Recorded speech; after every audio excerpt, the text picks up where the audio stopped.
So వాళ్ళని ఒప్పించడం జరిగింది. తిరుమల క్షేత్రాన్ని మరింత అభివృద్ధి చేయాలని, ఆలయ సేవలను విస్తృతం చేయాలని టీటీడీ నిర్ణయించింది. టీటీడీ ఆలయాలు, ఆస్తులు అంతర్జాతీయంగా విస్తరించేందుకు నిపుణులతో కమిటీ ఏర్పాటుకు పాలక మండలి ఆమోదం తెలిపింది. ఈ కమిటీ ఇచ్చే రిపోర్టు ప్రకారం తదుపరి చర్యలు తీసుకునేందుకు నిర్ణయం తీసుకుంది. దేశంలోని అన్ని రాష్ట్రాల రాజధానులలో వెంకటేశ్వర స్వామి ఆలయాలు నిర్మించేందుకు టీటీడీ బోర్డు ఆమోద ముద్ర వేసింది.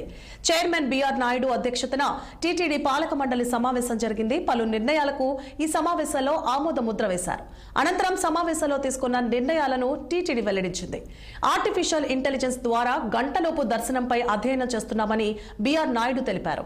మరోవైపు నడక మార్గంలో ఆరోగ్య సమస్యల కారణంగా మరణాలు సంభవించకుండా ప్రత్యేక చర్యలకు ప్రణాళిక సిద్ధం చేసినట్లు ఈవో జె శ్యామలరావు వెల్లడించారు.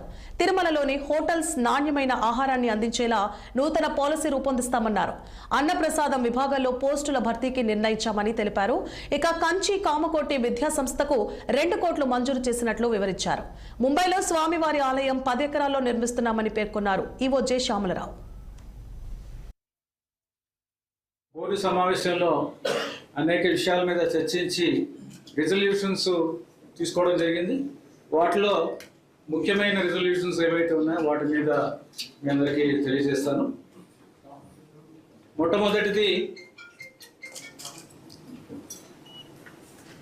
మన రాష్ట్ర గౌరవ ముఖ్యమంత్రి వర్యులు శ్రీ నారా చంద్రబాబు నాయుడు గారు టీటీడీ యాక్టివిటీస్ ఇంటర్నేషనల్గా తీసుకువెళ్ళాలి, ప్రపంచ స్థాయిలో అనేక దేశాల్లో మనము టీటీడీ దేవాలయాలు, టీటీడీ యాక్టివిటీస్ చేయాల్సిన అవసరం ఉంది. కానీ ఏదైనా మనము దేశంలో ఏమన్నా యాక్టివిటీ చెకప్ చేసినట్లు, లేకపోతే దేవాలయాన్ని కట్టినప్పుడు అక్కడ ఉన్న ఆర్థిక పరిస్థితులు అవన్నీ కూడా మనము టీటీడీ మీద ఏం భారం పడుతుంది, ఏమిటి ఫీజిబిలిటీ ఏంటి, ఇవన్నీ కూడా చూసుకోవాల్సిన అవసరం ఉంది.